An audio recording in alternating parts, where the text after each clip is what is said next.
palavra tão pequenina, bem sabe os lábios meus, que és do tamanho do céu e apenas menor que Deus. São vocês, mãe.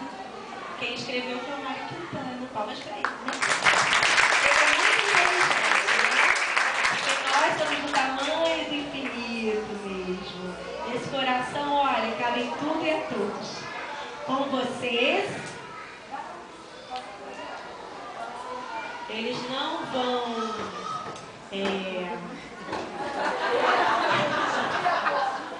Eles não vão falar agora uma poesia, eles vão cantar uma poesia. Tia Kelly, pode vir! Ninguém está aqui.